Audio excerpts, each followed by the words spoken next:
अस्सलाम वालेकुम students, welcome to cab education. अच्छा, अब हम कर रहे हैं क्वेश्चन नंबर 8 और हमारा एयर है 2018 रेगुलर और हमारा टॉपिक का नाम है ब्रांच अकाउंटिंग। चलें क्वेश्चन को पढ़ लेता हूँ मैं। लिखा हुआ है Bilal and company Karachi open a branch at Rawalpindi. यानी कि ब्रांच कौन सी है? रावलपिंडी में ब्रांच खुली है।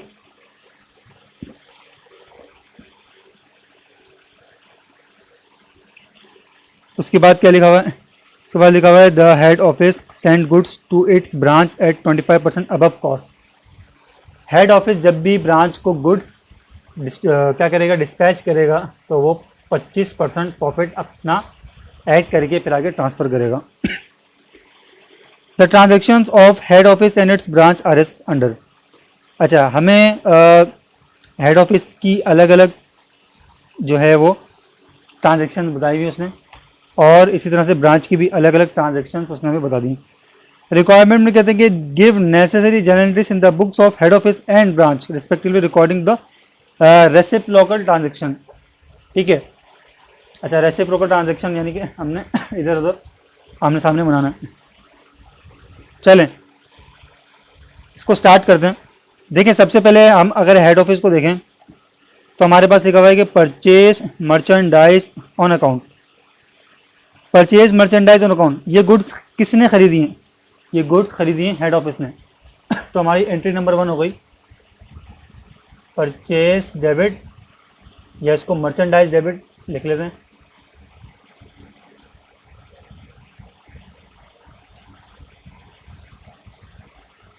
और अकाउंट्स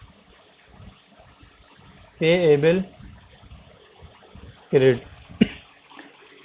अच्छा, अमाउंट कितना आ रहा है? अमाउंट वाला 2,50,000 रुपीज़। 2,50,000 डेबिट और 2,50,000 क्रेडिट। नरेशन आप क्या बनाएंगे इसकी? To record goods purchase by head office. आपको मैंने नरेशन बताई हुई हैं हैंड आउट में, आपने मास्टर्स को देख लेना है। हम अभी डायरेक्ट एंट्रीज बनाते हैं, टाइम सेव करते हैं। अच्छा, उसके बाद लिखा हुआ है shipment merchandise to branch. Merchandise हमने ब्रांच को दी हैं कितने की? 1,50,000 की। लेकिन एक बात आपने जहन में रखनी है, क्या 1,50,000 की गुड्स जो थी इस पे ब्रांच रखता है 25%। ठीक है, तो सर ये कितनी 100% है। इसको मल्टीप्लाई बाय 125 करेंगे तो हमारे पास कितने की उसने आगे ट्रांसफ़र करी है वो अमाउंट आ जाएगी 1,50,000 डिवाइड बाय 100 मल्टीप्लाई 125, तो 1,87,500। ये मेरे पास क्या आ गया? ये मेरे पास वो अमाउंट आ गया जो उसने ब्रांच को दिया है। तो सर यहाँ पर क्या आएगा? यहाँ पर हम ब्रांच को डेबिट करेंगे और हम यहाँ पर मर्चेंडाइज को क्रेडिट कर देंगे, और अपने पास यहाँ over allowance for over valuation,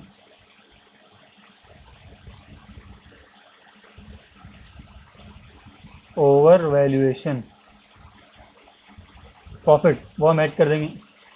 देखिए 1.5 लाख टोटल की 1,87,500, जिसमें से मर्चेंडाइज थी 1,50,000 की, और 37,500 मेरे पास क्या आ गया? मेरे पास जो प्रॉफिट मैंने ऐड करके बेचा आगे वो मेरे पास आ गया। इसी तरह से क्या हुआ होगा? ब्रांच के पास जो है वो गुड्स आई होंगी। ब्रांच के पास गुड्स आई होंगी तो क्या हुआ होगा? उसने हेड ऑफिस डेबिट किया होगा।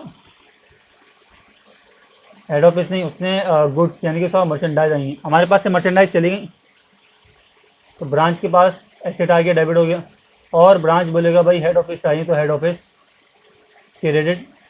ब्रांच को ये पड़ी है 1,87,500 की, तो 1,87,500 डेबिट और 1,87,500 क्रेडिट। आई होप आपको ये एंट्री समझ में आ गई। उसके बाद लिखा हुआ है रेमिटेड कैश टू ब्रांच। कुछ कैश जो है वो ब्रांच को दिया गया है। हेड ऑफिस ने दिए, तो ब्रांच में कैश गया, हमने ब्रांच को डेबिट कर दिया और हमारे पास से कैश चला गया, तो कैश क्रेडिट। अमाउंट कितना है? 35,000 रुपीज़ डेबिट और 35,000 रुपीज़ क्रेडिट। अच्छा, इसके पास क्या हुआ होगा? इसने बोला होगा भाई कि इसके पास तो कैश आ गया, और ये आया कहाँ से? ये हेड ऑफिस से आया है, in the books of head office. Amount की 35,000 हमने भी यहाँ डेबिट और क्रेडिट कर दिया। उसके बाद हमारे पास, मैं अभी हेड ऑफिस की एंट्रीज कर रहा हूँ और जो इफेक्ट यहाँ पे आ रहा है ब्रांच में भी, वो भी मैं कर रहा हूँ। नंबर 4 में लिख रहा है paid salaries of branch. Branch की सैलरीज पे करी हैं, ठीक है। तो हमारे पास से क्या गया होगा? हमारे पास से कैश गया होगा। तो यहाँ पर अगेन ब्रांच डेबिट और कैश क्रेडिट। अमाउंट कितना आ रहा है? अमाउंट आ रहा है 15,000 रुपीज़ डेबिट और 15,000 रुपीज़ क्रेडिट। अच्छा, एक चीज़ क्या है, ब्रांच ने सैलरीज रिकॉर्ड करी होंगी, क्या एक्सपेंस किसका है? ब्रांच का है, तो उसने अपने पास एक्सपेंस रिकॉर्ड किया होगा। और सर ये हेड ऑफिस ने इसको पे किया है, तो हेड ऑफिस क्रेडिट, क्योंकि इन्होंने कैश तो दिया नहीं, तो ये क्रेडिट क्या करेंगे? Head office. उसके बाद हमारे पास आता है paid the accounts payable of branch. हमने क्या करा होगा? हमने अब यहां पर paid the accounts payable of branch, ठीक है। अच्छा, ये मेरे पास 35,000 है,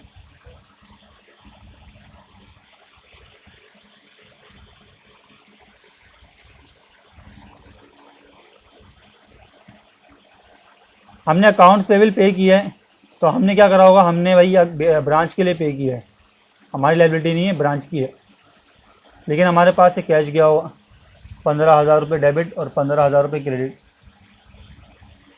लेकिन ये असल में लाइबिलिटी थी ब्रांच की, तो उसकी बुक्स में लाइबिलिटी आ रही थी, अकाउंट्स पेबल क्रेडिट ना रहा होगा। अब हमने पे कर दिया, तो उसके बिहाफ पे, ब्रांच के बिहाफ पे, तो ब्रांच हमें क्रेडिट कर देगा और अपनी लाइबिलिटी को क्या कर देगा?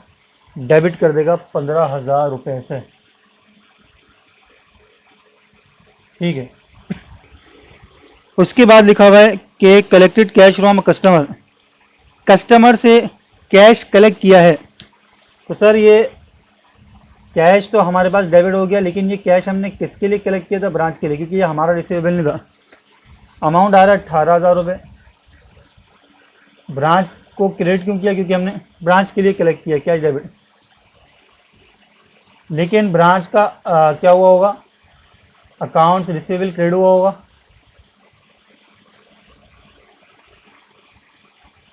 और हेड ऑफिस को उसने क्या करा होगा? डेबिट, क्योंकि उसके पास कैश नहीं आया, कैश हमारे पास आया, हम उसको फिर बाद में दे देंगे।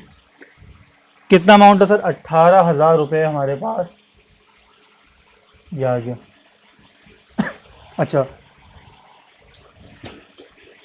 अब क्या करना है? अब ये करना है कि अब हम आते हैं ब्रांच के ऊपर। लिखा है purchase merchandise from local market on cash. Normal है, हमने परचेज करी है। अच्छा, अब हम चल रहे हैं ब्रांच के ऊपर से। सर ये नॉर्मल परचेजेज हैं, तो परचेजेज डेबिट और कैश क्रेडिट। कितने अमाउंट की ख़रीदी हैं?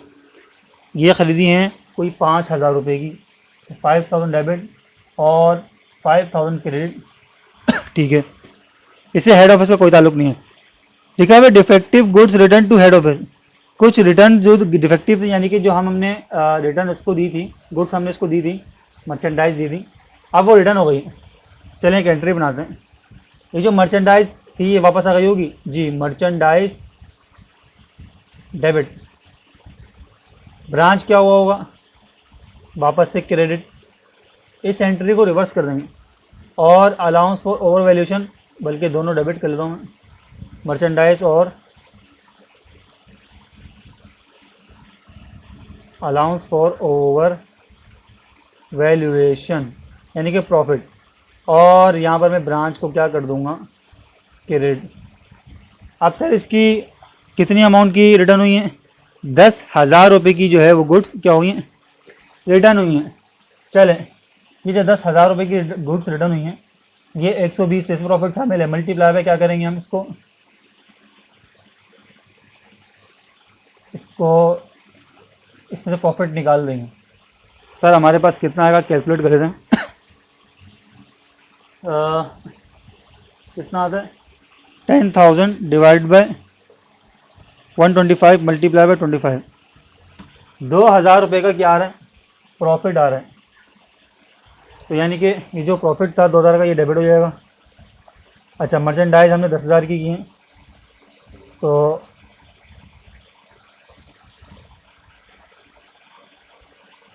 8,000 इसलिए क्योंकि कॉस्ट थी, उसमें प्रॉफिट 2,000 था, और हमारे पास क्रेडिट में आ गया ब्रांच, क्योंकि ब्रांच ने वापस कर दी। उसके बाद हमारे पास आती है, अच्छा यही चीज़ ब्रांच ने भी रिकॉर्ड करी होगी। ब्रांच ने क्या करा होगा, सीधा सीधा हेड ऑफिस डेबिट कर दिया होगा और मर्चेंडाइज क्रेडिट। क्यों, क्योंकि उसके पास मर्चेंडाइज डेबिट में आ रही थी, एसेट पड़ा हुआ था, अब उसने हमें दे दिया तो हेड ऑफिस आ गया। देखिए ये वाली एंट्री रिवर्स हो गई। उसके बाद लिखा हुआ है pay travelling expense to head office staff. Travelling expense दिए हैं हेड ऑफिस के लिए, तो ट्रैवलिंग एक्सपेंस थे किसके, ये थे तो हेड ऑफिस के। तो ट्रैवलिंग एक्सपेंस कौन रिकॉर्ड करेगा, हेड ऑफिस रिकॉर्ड करेगा। ट्रैवलिंग एक्सपेंस डेबिट, और ये ब्रांच ने दिया है तो ब्रांच क्रेडिट। और सर अमाउंट आ रही है हमारे पास 12,000 रुपये डेबिट और 12,000 रुपये क्रेडिट। इसी तरह से जगह कम पड़ी है, इसके लिए हम जो एंट्रीज बचती हैं उसकी कैलकुलेशन हम यहाँ कर लेते हैं। एंट्री नंबर 8, अच्छा क्या हुआ होगा, ट्रैवलिंग एक्सपेंस पे किया है ना, सही है। तो ब्रांच क्या एंट्री रिकॉर्ड करेगा, ब्रांच एंट्री रिकॉर्ड करेगा हेड ऑफिस डेबिट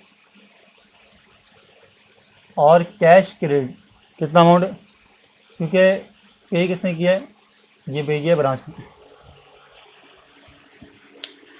उसके बाद लिखा हुआ है कि इक्विपमेंट परचेज किया है ऑन अकाउंट पे, तो नॉर्मल सी एंट्री है ये। इक्विपमेंट डेबिट, एसेट डेबिट हो गया, और अकाउंट्स पेबल क्रेडिट। अच्छा कितने का परचेज किया है, 25,000 का, 25,000 डेबिट एंड 25,000 रुपीज़ क्रेडिट। उसके बाद sold merchandise for cash, normal cash की एंट्री है। आपने जब बेचा होगा तो आपके पास क्या आया होगा, cash, cash debit, sales credit, amount है 75,000 रुपीज़ डेबिट और 75,000 रुपीज़ क्रेडिट। आखिर में हमारे पास एंट्री आती है paid office rent for the advance, for the year in advance, यानी कि एडवांस में हमने पे कर दिया, किसने, ब्रांच ने। तो सर प्रीपेड होता है ये, प्रीपेड डेबिट एक्सपेंस जब एडवांस पे होता है तो ये प्रीपेड होता है। और सर 2,000 रुपये हैं मल्टीप्लाई बाय 12, 24,000 रुपये डेबिट और 24,000 रुपये क्रेडिट। क्वेश्चन हमारा कंप्लीट होता है।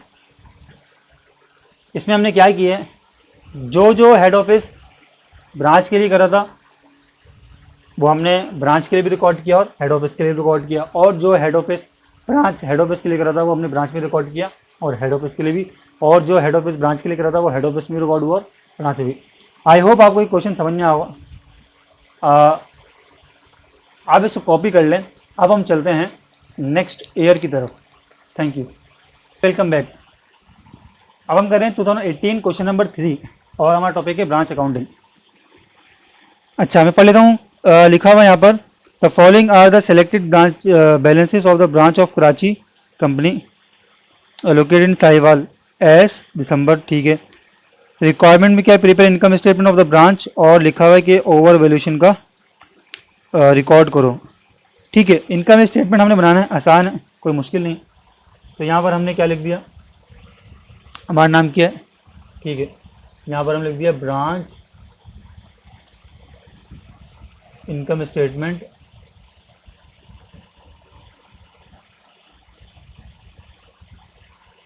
और ये हम काम कर रहे हैं फॉर द ईयर एंडेड कौन से रहे, December 31st 2016। ठीक है, 2 कॉलम हमें यहाँ पर चाहिए होंगे। चलें, सबसे पहले हमें चाहिए होगी सेल्स। देखिए सेल्स कितनी गिवन है, सेल्स गिवन है 65,000 की।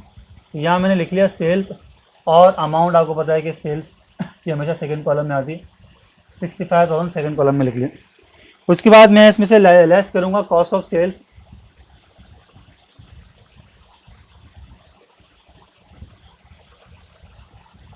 कॉस्ट ऑफ गुड्स सोल्ड कितनी है, cost of goods sold opening inventory हम लेंगे। सबसे पहले ओपनिंग इन्वेंट्री, ओपनिंग इन्वेंट्री देखें 15,000 रुपये गिवन है। ठीक है, फिर हम इसमें ऐड करेंगे परचेजेस। अच्छा, यहाँ पर हमें परचेजेस कितनी गिवन है, परचेजेस हमें गिवन है 21,000 की। ठीक है, 21,000 की परचेज आ गई। अच्छा, उसके बाद आपके पास लिखा हुआ है शिपमेंट फ्रॉम हेड ऑफिस, यानी कि आपके पास और गुड्स आई हैं, ये भी आपका कॉस्ट का पार्ट बनेगा क्योंकि ये गुड्स आपने बेची होंगी। Shipment from head office, head office की तरफ से कुछ गुड्स आती हैं, वो हमने ऐड कर दी अपनी कॉस्ट ऑफ सेल्स में। 48,000 की ये गुड्स आती हैं। ठीक है, फिर कहते हैं कि रिटर्न करी ब्रांच ने हेड ऑफिस को 6,000 रुपये की। कुछ शिपमेंट की जो आई थी वो रिटर्न कर दी, return goods to head office, वापसी 6,000 रुपये का। और अब हम इसमें से क्या माइनस करेंगे, closing inventory. Sir closing inventory हमें कितना गिवन है, क्लोजिंग इन्वेंट्री जो गिवन है वो हमें गिवन है 20,000 की। आपके पास क्या आ जाएगा, कॉस्ट ऑफ गुड्स सोल्ड कितना आएगा, यहाँ लिखेंगे, जो भी अमाउंट आएगा उसको माइनस करेंगे, फिर आपके पास आ जाएगा ग्रॉस प्रॉफिट। कैलकुलेटर में कर लेते हैं इसको, 15,000 प्लस 21,000 प्लस 48,000 माइनस 6,000 और माइनस 20,000। सर ये आपके पास अमाउंट आता है 58,000 रुपीज़। अब आपने माइनस करा इसको 65 में से, आपके पास 7,000 रुपये आ गए, ये आपका ग्रॉस प्रॉफिट है। अच्छा, आपको एक्सपेंसेस दिए हुए हैं कितने के, 8,000 के, लेस एक्सपेंसेस, आपने एक्सपेंसेस माइनस करने हैं कितने के, 8,000 के। तो सर यहाँ पर हमें क्या होगा, लॉस हो जाएगा, कितने का, 1,000 का, क्योंकि हमारे एक्सपेंसेस ज़्यादा हैं। ये हमें क्या हो गया, नेट लॉस हो गया।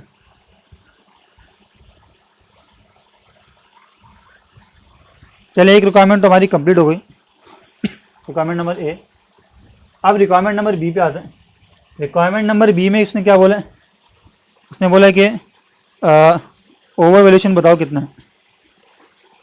हम 3 कॉलम बनाएंगे अपने पास, पर्टिकुलर्स, कॉस्ट, इनवॉइस और ओवर वैल्यूएशन की अमाउंट। देखिए ओपनिंग इन्वेंट्री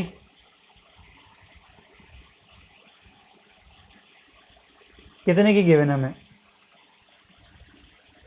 हमें ओपनिंग इन्वेंट्री गिवन है 15,000 की। तो सर यहाँ पर 15,000 ये कितने पे, उसने बोला कि 20% जो है ना प्रॉफिट है, यानी कि 120 से मल्टीप्लाई बाय 20, तो 15,000 divide by 120 multiply by 20, multiply by 100 कर ले, ताकि हमारे पास 15,000 रुपये से पहले आप क्या करें, इसने कहा लोकल परचेज है, 15,000 में उसने कहा कि 10% क्या है, लोकल परचेज है। तो सर ये आपके पास, इसको 90% ले लें आप, आपके पास ये आ जाएगा 15,000 मल्टीप्लाई बाय 0.90, 13,500 तो आपकी कॉस्ट हो गई।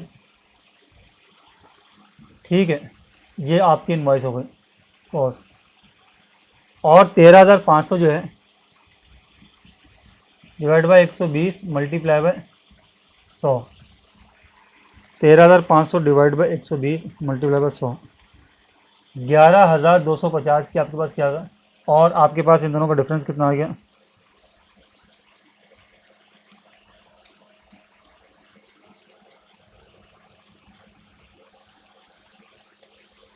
2250 आपके पास ओवर वैल्यूशन आ गया।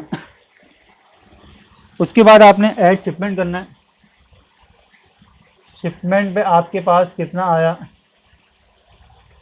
शिपमेंट में हमारे पास 48,000 की आई थी, ठीक है। अच्छा 48,000 का आपने पहले क्या करना है, 48,000 ही है,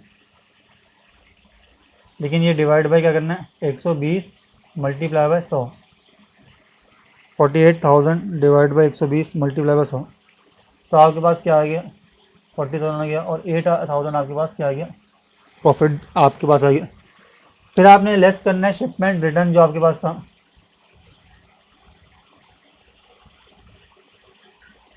यानी कि रिटर्न गुड्स। रिटर्न गुड्स आपके पास कितने की थी, 6,000 की थी।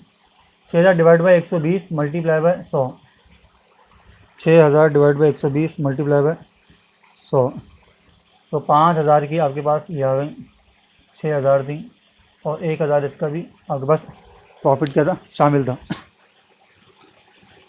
उसके बाद आपने एंडिंग इन्वेंट्री लेनी है।